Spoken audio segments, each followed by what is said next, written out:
So, what are hormones exactly? I'm about to give you the 1 minute, oh, now I get it explanation of what estrogen, progesterone, and testosterone actually are. I'm also going to show you number 2, what happens to them during and after menopause. And number 3, you're going to learn why it is so important to have enough of them during and after menopause. And yes, you do. And spoiler alert, do not leave this video before getting the list. You want to take a screenshot of it. You want to burn it into your mind. You want to remember it. Okay, so what are hormones? Hormones are chemical messengers. Think of them like your internal event planners. Okay, they've been working together for years, guiding your body to keep things like mood, energy, sleep, temperature, inflammation, blood sugar, and thyroid functioning well. In fact, they control almost everything about how you look, to how you feel, to how you sleep, and how you digest your food. And what ideally happens to your hormones during menopause is this. Okay, starting at puberty, your ovaries start making these sex hormones and your monthly cycle starts. Then fast forward, during perimenopause, your ovaries slowly shut back down and stop making those hormones.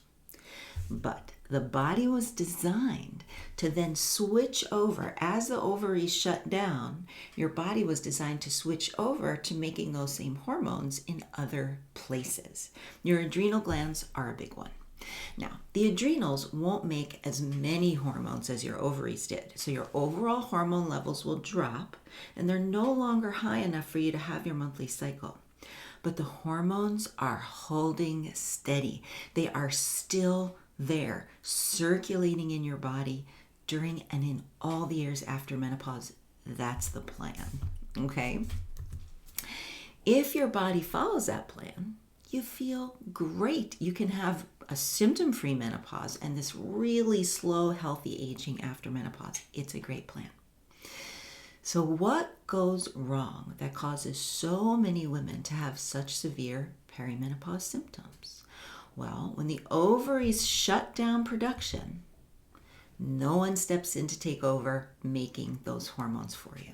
And face it, modern life is not great for our adrenals. They could be burned out. I have another video on that. But what happens is they don't step in and take over smoothly.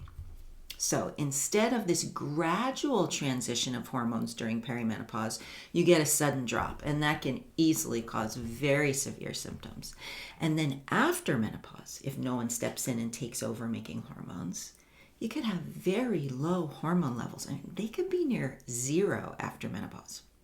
Why do you care? Why do you care about low hormone levels after menopause? Why is this a problem? Why do you need hormones after menopause?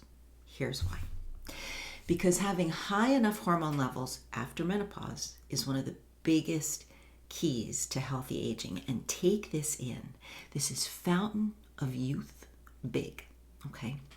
The list of health problems associated with low hormones after menopause is as long as my arm. I'm going to show you the list, okay? Your hormones being too low after menopause greatly increases your risk for. You ready for the list? Okay.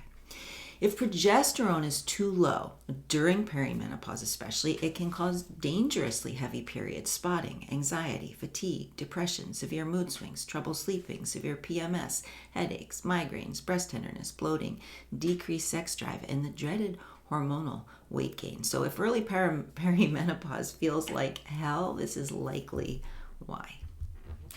If estrogen then drops too low, okay, they have shown on MRI studies, I believe it was out of Cornell University, that if estrogen drops too low after menopause, your brain shrinks inside your skull, especially in the area associated with Alzheimer's. Risk of Alzheimer's and dementia goes way up, okay? Plus you can get brain fog, poor memory, mood swings, anxiety, and depression.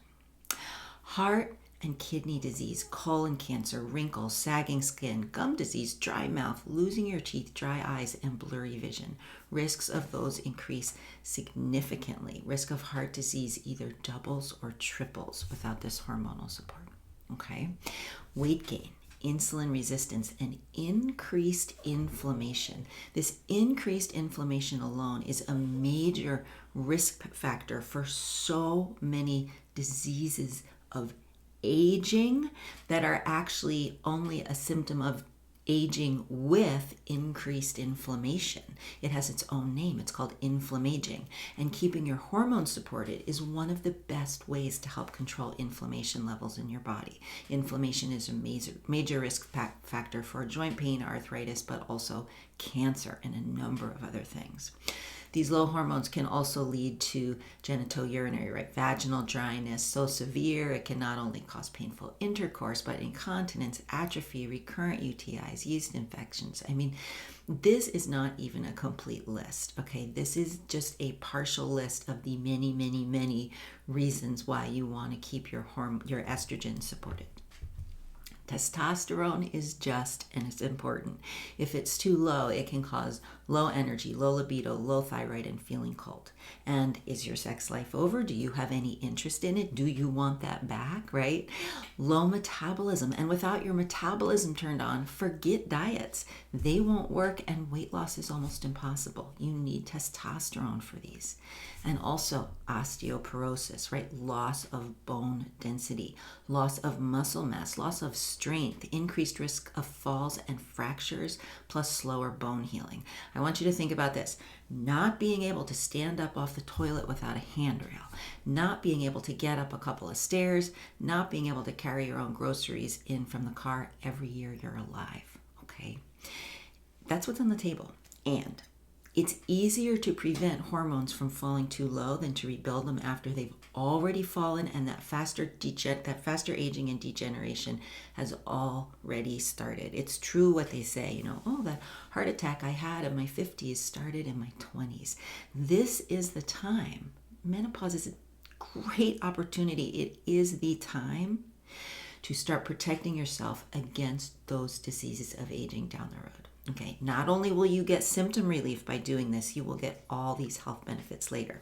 So anytime you think about putting off taking care of your hormones from about age 34 on, I want you to remember this list of things you can prevent. Okay, you don't want to miss that chance.